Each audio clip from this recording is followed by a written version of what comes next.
We're going to talk a little bit about what classical ed is and the nuances of it. So there's a number of different education models, from Montessori to project-based learning to direct instruction.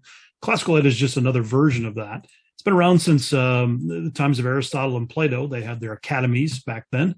And the whole concept is to educate not just the knowledge of facts and dates and times, but to create the entire whole human and to impart upon wisdom and the role of values and virtues in that discussion. So there's natural transitions we're going to talk about in a minute, interwoven subjects, which is very critical to classical education. They're called thematic units.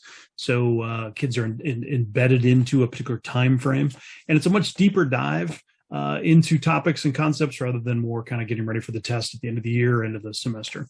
And it's a heavy pursuit, rigorous academics and a pursuit of the good, true, and the beautiful. So one of the big things about our schools and our program is we're partnering with the home. So think of this a lot of the processes that are put in here are from the private school model, even though we are do not charge for the academics in the charter school model. And we bring that idea forward where the parents are actual partners in the process. And we're going to talk a little bit about character education and then the foundation of how we set up our culture and our discipline within the classroom. The 3 stages of learning, the trivium, is important to understand when you look at the classical model. And the first phase, the grammar stage, a little bit more direct instruction, less Socratic discussion where there's large prompts between teacher and student. Lots more of the facts are laid down: math facts, grammar facts, spelling facts, conventions. You're setting up a foundation for the child to move through our system and start learning more based on what they know. The second stage, a logic stage, usually happens around 4th or 6th grade, right when kids start asking why. We start embracing that and pulling that forward, taking the facts they've taken from the first phase into the second phase. And then finally, the rhetoric stage. This is where heavy duty concentration on writing and communicating ideas, logic, rhetoric, tying together everything they've learned in those first 2 stages into a cohesive system. It's kind of we're teaching kids how to learn over this process and the joy of learning and how to discover their own facts. Here you can kind of see where those transitions happen and what we start doing in those transitions, all the way up to the full Socratic stage and the rhetoric stage as they get into the upper grades. Again, these are a little bit flexible depending on the grade band that you're looking at. I talked earlier about thematic units. Here's an example of what that looks like. So in 1st, 5th, and 9th grade, scholars are covering the ancient times right up to about when Rome falls and Christianity starts. Medieval goes from the fall of Rome up to about the Renaissance and Reformation. 3rd, 7th, and 8th, that time band is covered the American foundings.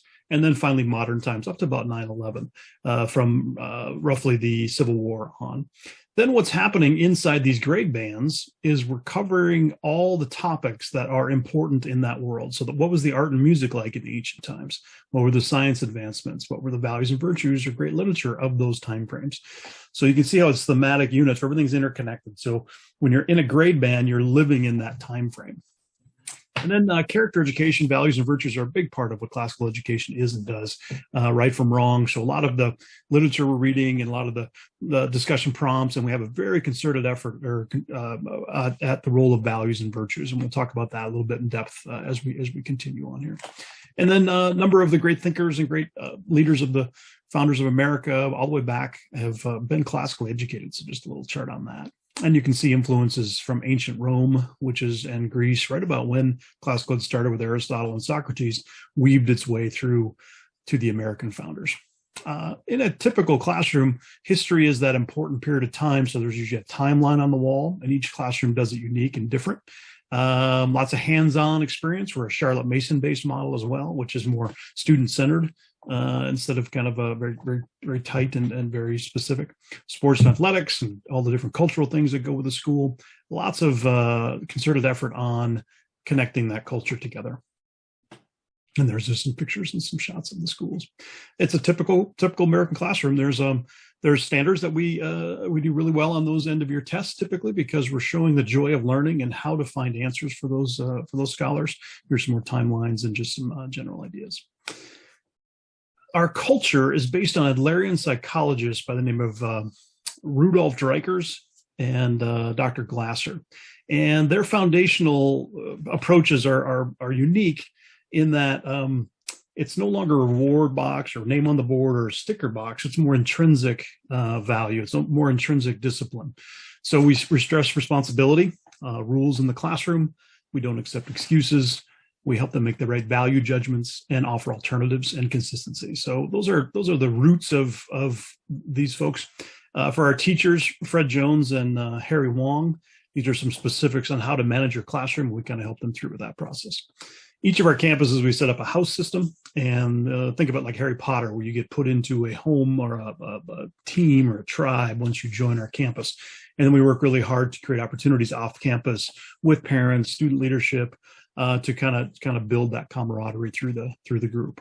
So each of the houses are based on the grade bands they're studying, so they kind of follow through on that process as well. And then we take an 8th grade trip to DC for all of our graduating 8th graders. So that's a big kind of a capstone on their K through 8 process with it. So that gives you a general idea of what we are and who we are and how it works.